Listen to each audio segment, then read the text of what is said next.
Bonjour à toutes et à tous sur Radio Partage et bienvenue dans notre exploration du jour. On va se pencher aujourd'hui sur les écrits de Benjamin Crème et plus précisément son livre La mission de Maitreya, tome 2.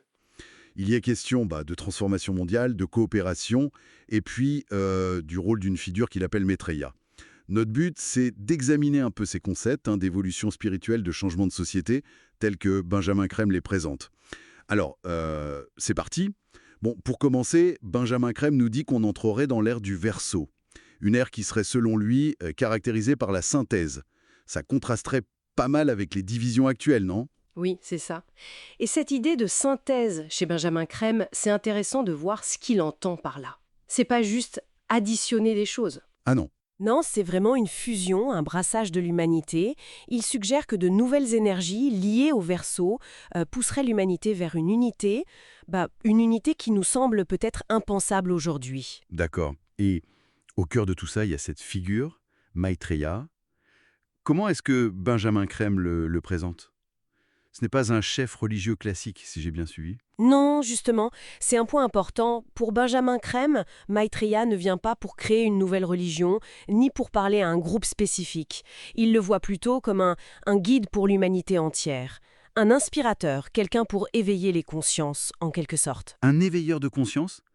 Et son message principal, ce serait quoi alors, d'après Benjamin Crème? Le cœur du message, vraiment, c'est l'urgence, l'absolue nécessité du partage, le partage des ressources mondiales. D'ailleurs, Benjamin Crème cite Maitreya, qui dirait « Le partage est divin. Lorsque vous partagez, vous reconnaissez Dieu dans votre frère. C'est une phrase forte, ça. » Oui. Et pour Benjamin Crème, c'est la clé. Ce partage, c'est la condition pour arriver à la justice et donc à une paix qui dure. Sans ça, c'est illusoire. Logique. Et l'auteur va plus loin, il décrit une énergie particulière liée à Maitreya, le principe christique, dit-il. C'est présenté comme une énergie d'amour, d'unité, qui agirait sur nous intuitivement. Ah oui. Oui, et il raconte même des apparitions de Maitreya un peu partout dans le monde, à différents groupes. Il leur parlerait dans leur propre langue pour demander leur coopération. Benjamin Crème souligne d'ailleurs que ces infos sont prises au sérieux par certaines personnalités. Intéressant. Parlons un peu de cette nouvelle ère alors. L'ère du Verseau. Benjamin Crème parle de passer de l'ère des poissons, marquée par la division selon lui, à cette ère du Verseau qui amènerait la synthèse. Il parle d'une nouvelle énergie. C'est ça, une énergie d'équilibre qui favoriserait l'harmonie, l'éveil des consciences. On le verrait particulièrement chez les jeunes qui remettent en question les anciens systèmes, les anciennes façons de faire. Et ça nous amène aux implications économiques, sociales. Benjamin Crème, il pousse pour la coopération à la place de la compétition systématique, c'est bien ça? Exactement.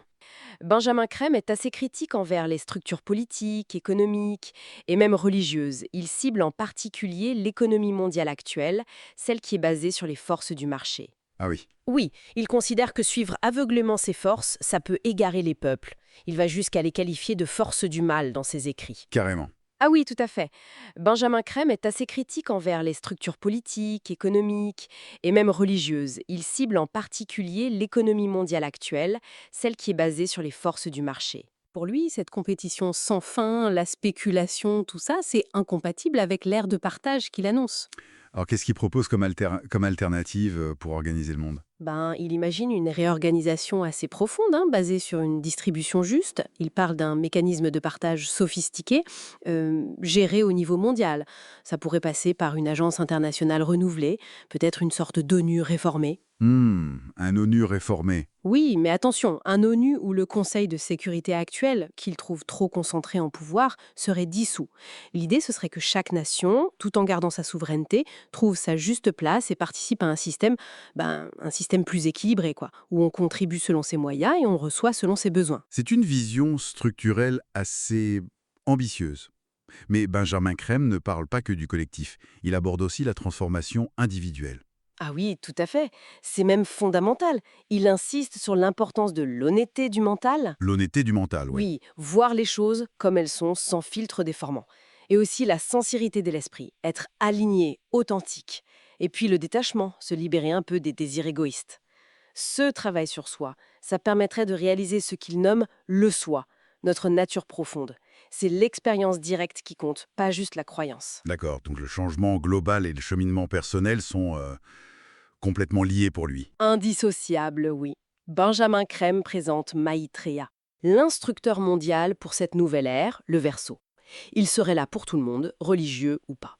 D'accord. Il rapporte d'ailleurs des témoignages d'apparitions, parfois qualifiées de miraculeuses, devant différents groupes un peu partout. L'idée serait d'inspirer, de guider. Il se montre directement? Apparemment oui, parfois. Et Benjamin Crème dit aussi qu'il encouragerait discrètement certaines personnalités, des gens influents, à parler de sa présence pour préparer les médias, l'opinion publique, tout ça. Un peu comme l'architecte du plan pour cette nouvelle civilisation basée sur l'amour, la justice, la fraternité. Mais, et il insiste beaucoup là-dessus, la construction de ce temple radieux de la vérité, comme il dit, ça repose sur nous, sur l'humanité. C'est notre choix, notre travail. Il cite cette phrase attribuée à Maitreya, c'est vous, mes amis, mes frères, qui vous chargerez de bâtir le temple radieux de la vérité.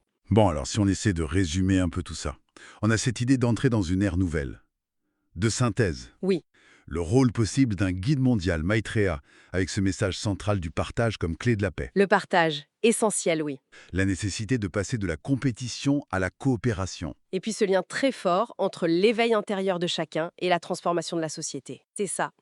Et peut-être une dernière pensée qui vient de ces lectures. Benjamin Crème nous invite peut-être à réaliser que le vrai changement, il commence quand on reconnaît vraiment notre interdépendance. Si on agit en fonction de ça, alors on devient nous-mêmes les acteurs de cette transformation.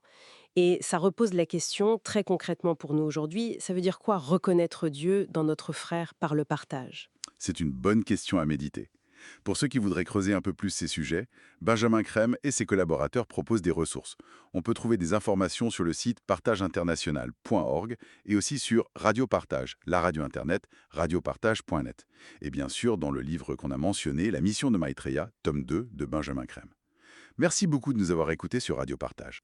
Et merci à nos auditrices et auditeurs pour leur écoute.